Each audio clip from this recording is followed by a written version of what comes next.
Bonjour à tous. Travailler, pourquoi faire ? Bousculé par la crise sanitaire, le travail se cherche un sens et un avenir. L'après-Covid sera-t-il le temps de la fin du travail ou celui du travail sans fin ?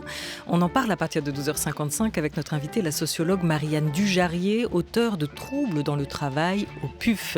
Mais d'abord, on a appris hier la mort à 88 ans, et vous aussi, de l'extravagant, flamboyant Jean-Paul Belmondo.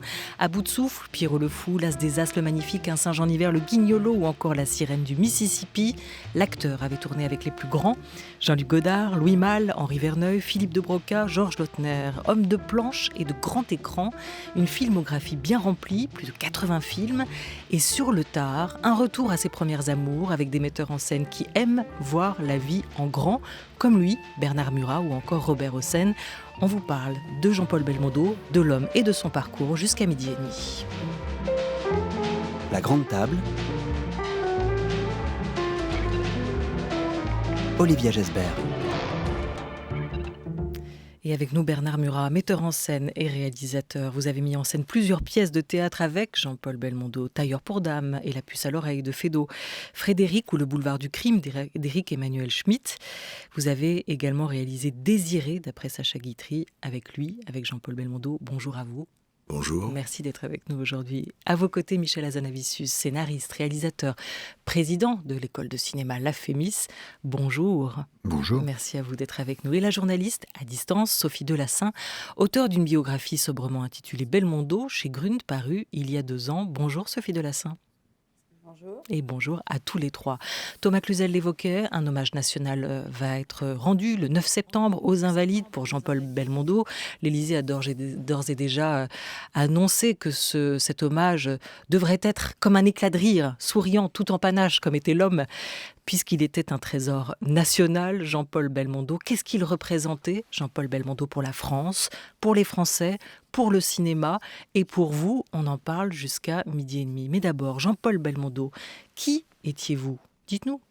Souvent, les gens vous identifient à ce qu'on est sur l'écran, on s'imagine. C'est-à-dire, moi, j'ai joué pas mal de dur, disons, ou de rigolo. Alors, les gens ont plutôt tendance, quand ils me voient dans la rue, à me taper sur l'épaule et rigoler avec moi.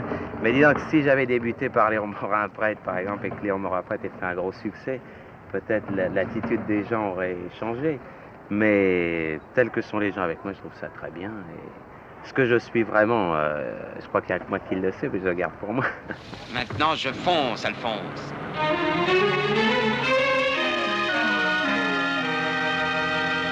Vous me voulez comme chef? Oui! Vous allez m'avoir. Vous me suivrez jusqu'à la corde? Oui! Pas la peine de dire oui, je l'ai dit pour vous. Vous pourriez me faire limer les dents. Vous m'avez déjà fait curer les ongles, inspecter les oreilles. Et si je vous avais laissé faire, vous seriez même devenu familier. Alors, ça va maintenant? Je peux disposer, vous me croyez? Non. Alors, dites donc. Il paraît qu'on veut me fourrer à sec. Bah, je suis d'accord. Lequel commence? Reste assis, mon grand. Tu vois ce que je t'ai dit? Tu frappes le type, il est pas content. Il veut plus parler. Il est fou, ce con! Tu recognes? Un reblocage. Dans le fond, qu'est-ce que c'est que les muscles? Quelques grammes de gélatine durcie placés où il faut. Eh ben, tu vois, c'était pas la peine de se fâcher. Capitaine Cavalier, avec un K, n'est-ce pas? Comme Caput? Non, avec un C. Comme connard. La première fois que je vous ai vu, c'est à la fin du mois de mai l'année dernière. Vous nous regardiez avec amabilité et indifférence. Vous étiez accoudé à un grand piano. Vous aviez une robe noire et entre vos seins, il y avait une fleur de magnolia. Madame, je bénis cette rencontre. Vous regardiez dans le parc, vous attendiez que nous partions. Mon métier ne connaît pas toujours d'aussi heureux hasard. Vous n'arrêtiez pas de froisser cette fleur de magnolia. Je n'ai aucune hypocrisie sexuelle. Quand je prends le train, quand je prends l'avion, j'ai envie de faire l'amour.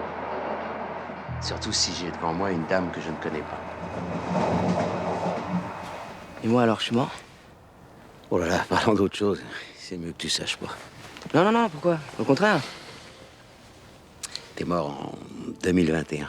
Oh, ça va, t'es mort comme tout le monde. Y a pas de quoi faire les fantômes. Attends, quoi? C'est moi qui fais ouh les fantômes? Ouais, tu fais les fantômes. Ouais, et toi tu fais quoi alors? Tu fais pas ouh les fantômes avec tes disparitions? Je peux me retirer. C'est moi le responsable. Je m'en vais. Pierrot a rejoint Colombine.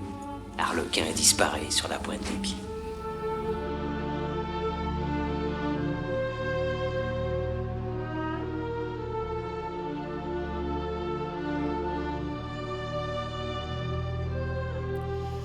Jean-Paul Belmondo, en quelques films peut-être les aurez-vous reconnus. On a pu entendre des extraits d'À bout de souffle, de Cartouche, de Moderato Cantabile, de L'Héritier, de Peur sur la ville, du Guignolo, du Professionnel, L'As des As et tant d'autres. Bernard Murat, Jean-Paul Belmondo, c'est d'abord un phrasé. On l'entend à travers ces quelques extraits.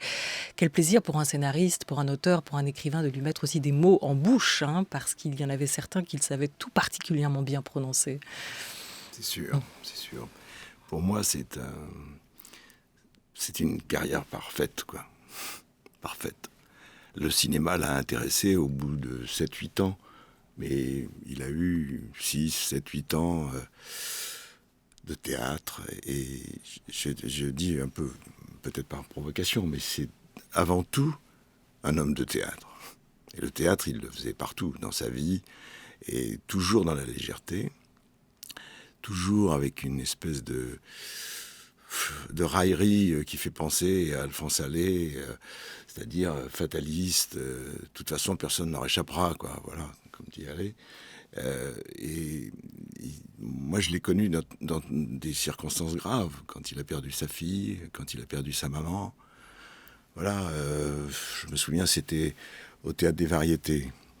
Il jouait Le fil à la patte, et un samedi matin, sa maman est décédée.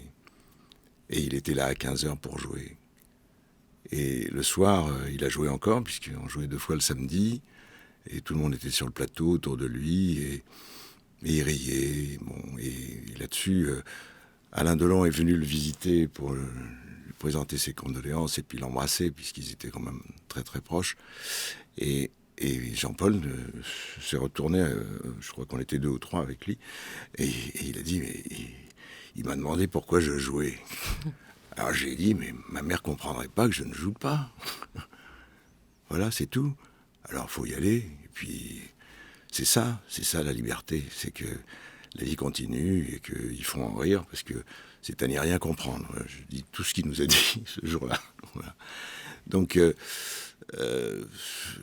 je l'ai connu après dans des situations tout à fait comiques.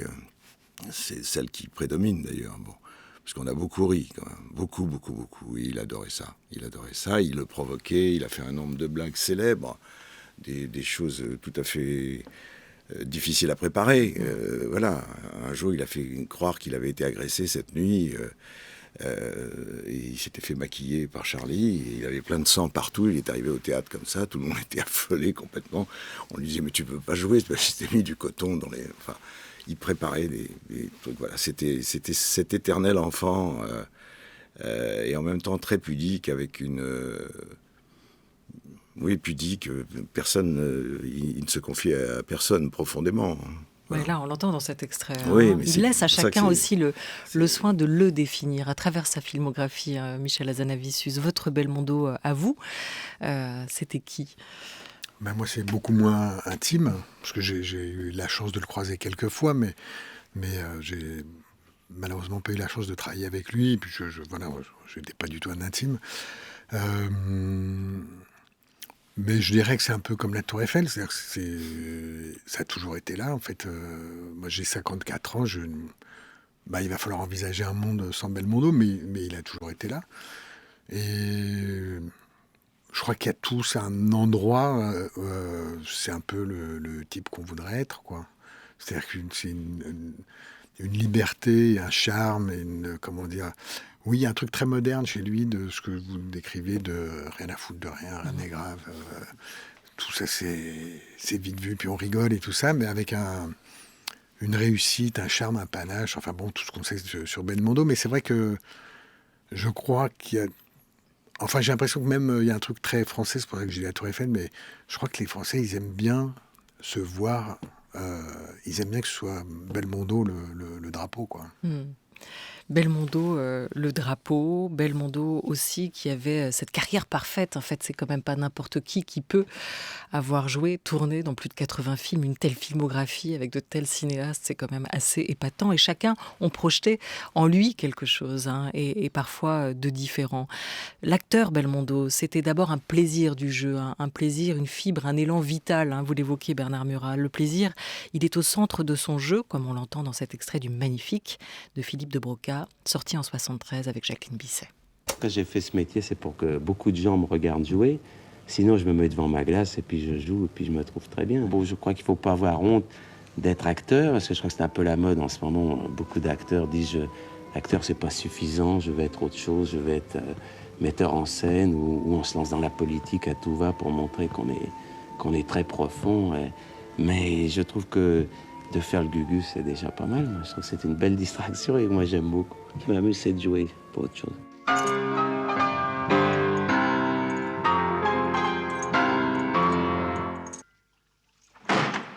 Tatiana, nous allons faire du bon travail ensemble. Yes.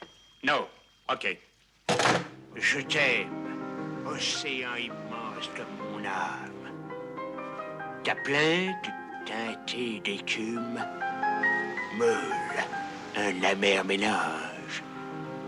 C'est très beau. De qui est-ce? De moi. Je vais courir avec toi sur cette plage, complètement nu, et lécher le sel de ta peau. Oh bon.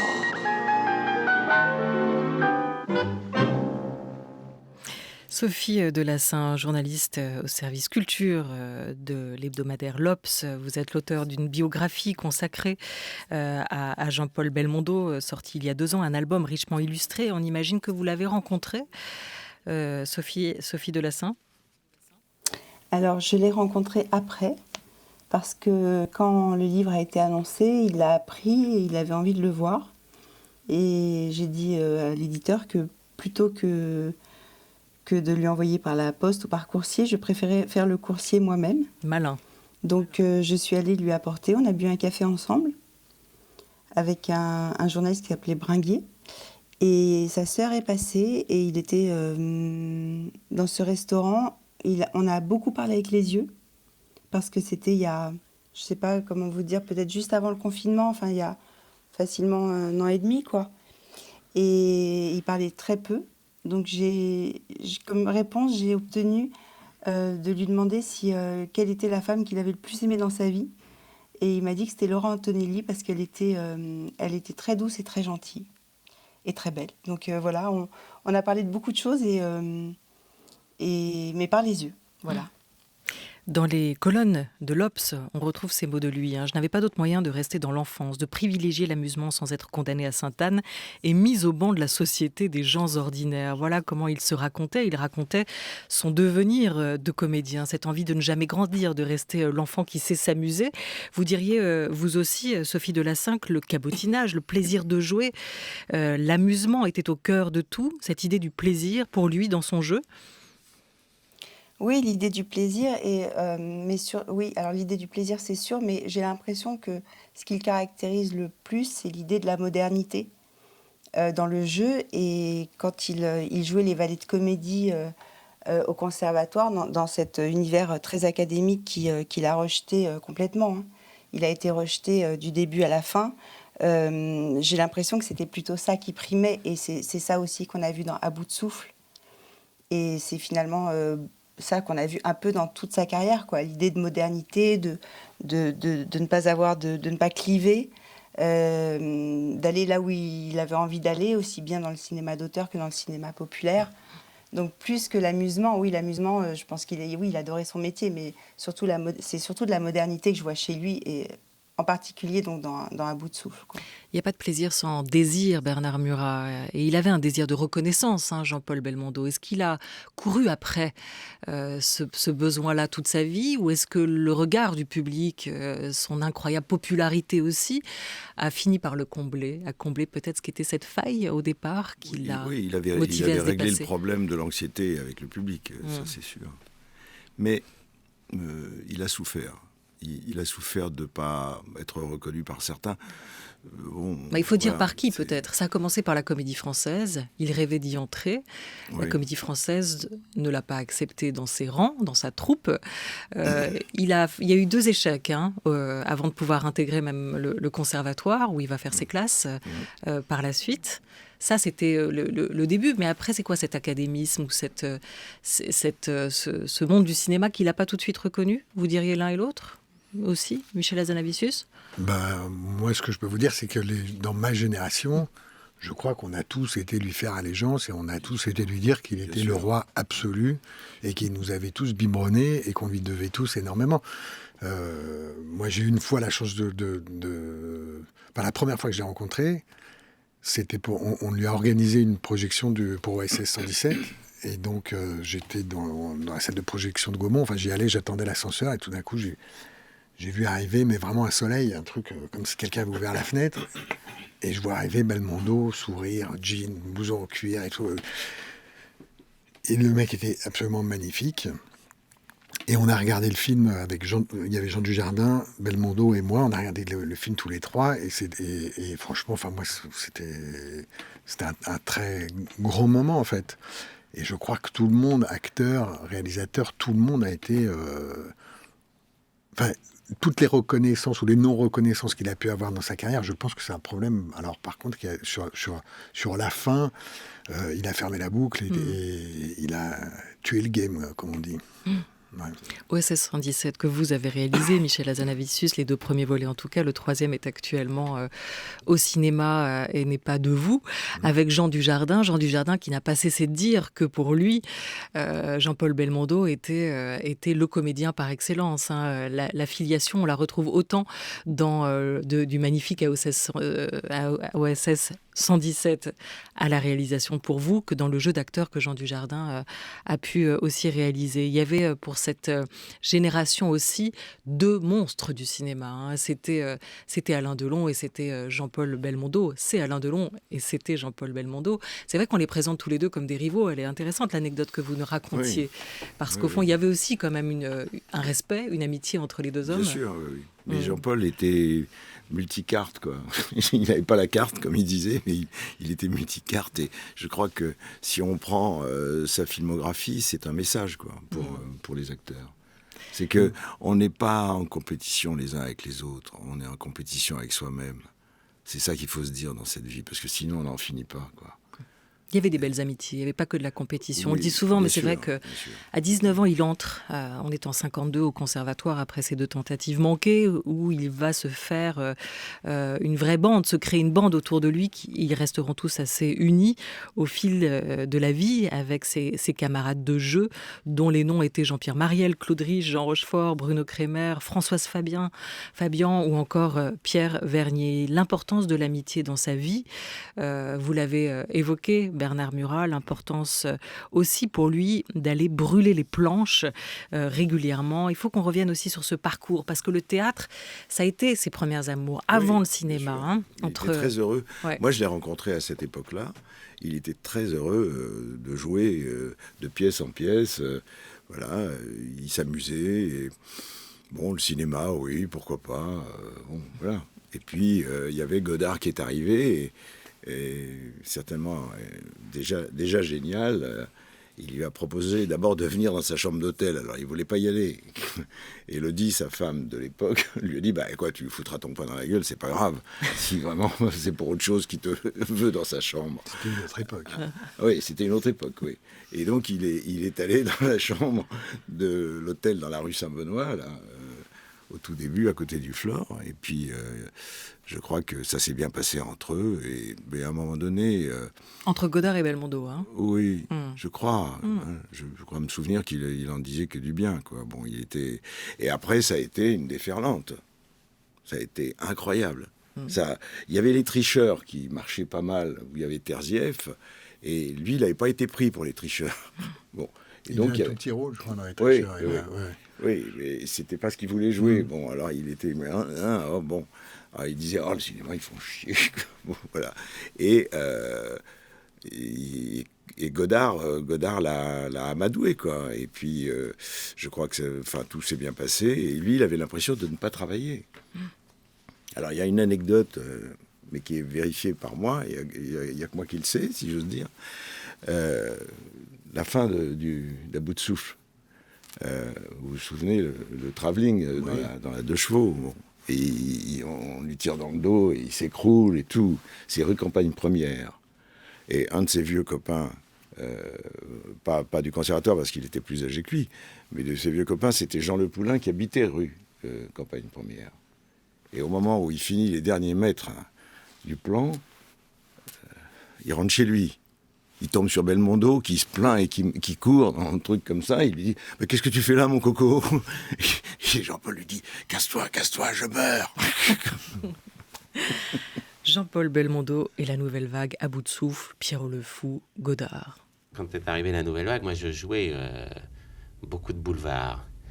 Et quand Godard est arrivé et que j'ai fait ce film avec lui, j'ai pensé que le film ne sortirait jamais. Donc on n'était pas en train de se dire on révolutionne le cinéma, parce que il n'y avait pas de son, il n'y avait même pas de truc comme ça, rien du tout. Il n'y avait pas de son témoin, rien. Et alors on était dans la rue, on parlait comme ça, puis il y avait la caméra dans une petite voiture de poste, là, à l'époque, on poussait à la main.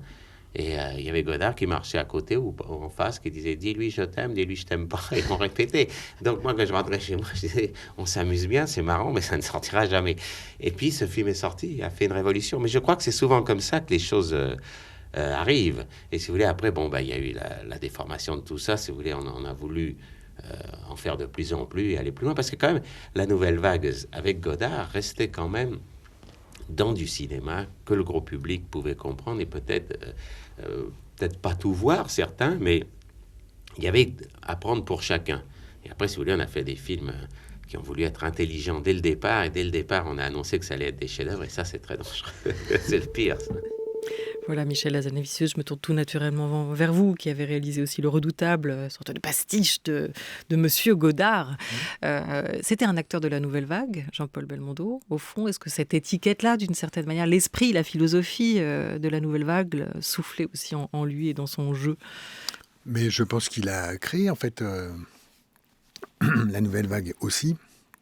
D'ailleurs, je dois dire qu'il m'avait envoyé un mot pour me dire qu'il avait adoré, j'en profite, Le Redoutable, et qu'il avait bien retrouvé son Jean-Luc.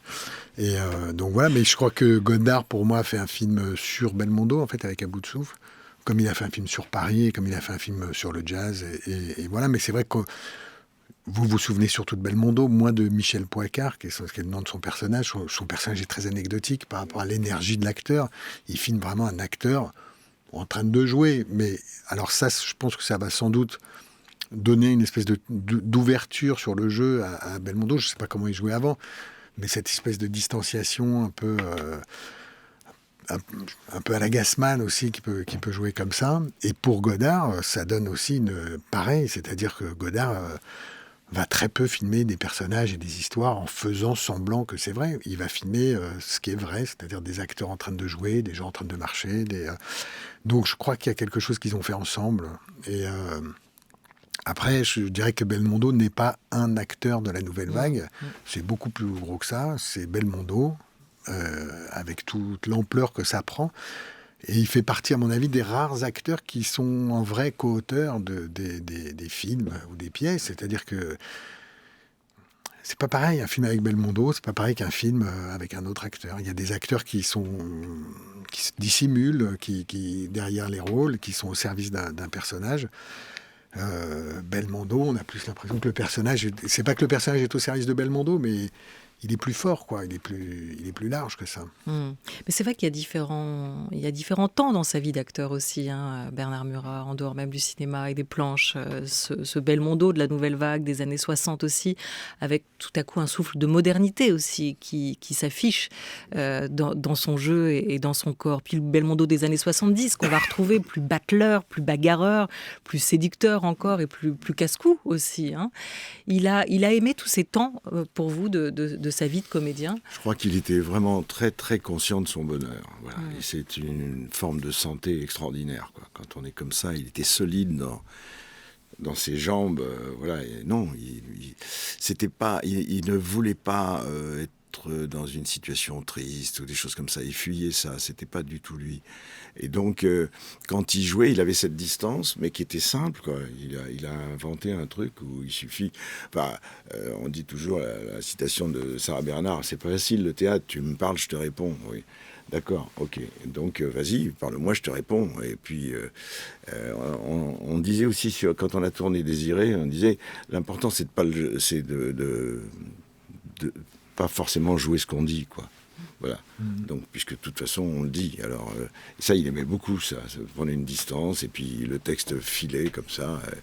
Et c'était merveilleux. Moi, je me souviens des souvenirs avec Jean-Yann. C'était formidable, quoi. Mais ce qui transparaît vraiment, je trouve, il y a un truc de plaisir. Enfin, moi, je me souviens, gamin, on regardait les films de Belmondo et on se disait, ils ont dû se marrer. En fait, leur vie avait l'air géniale dans le film, derrière le film. Tout ça avait l'air... Enfin, je pense que ça a vraiment créé des vocations, des envies. Il y a une espèce de mythologie comme ça du bonheur de faire du cinéma, du plaisir de faire du cinéma. Et moi, j'aime bien la phrase qu'il avait... Parce que vous savez, les acteurs, ils attendent beaucoup au cinéma. Donc, il arrive que les acteurs se plaignent. Et lui, il ne se plaignait pas. Et il aurait dit, je suis payé pour attendre. Le jeu, c'est gratuit. Et ça se sent, quoi, je trouve. Voilà, au théâtre comme au cinéma. Un dernier mot avec vous, Sophie Delassin. Un esprit libre, Belmondo, pour vous, c'est cette image que vous garderez ? Oui, enfin un esprit libre, après, je ne sais pas trop quoi vous dire à ça.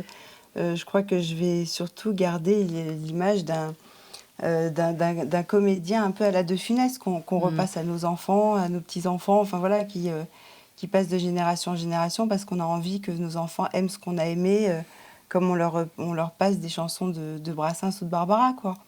Donc, je crois que c'est ça sa force, c'est son capital sympathie, c'est cette espèce de lumière, de charisme et d'attachement en fait qu'on a à lui qui est très très fort. Et Belmondo inventa Belmondo. Merci beaucoup à tous les trois d'être venus nous parler de ce mythe, de ce monstre du théâtre et du cinéma.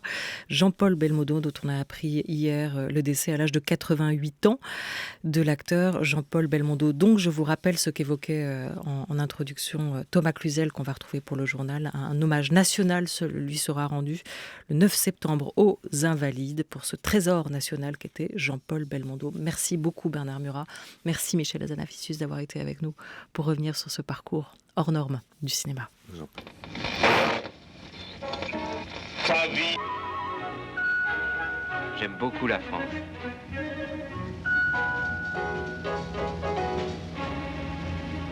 Si vous n'aimez pas la mer, si vous n'aimez pas la montagne, si vous n'aimez pas la ville, allez vous faire foutre. Hé hé hé.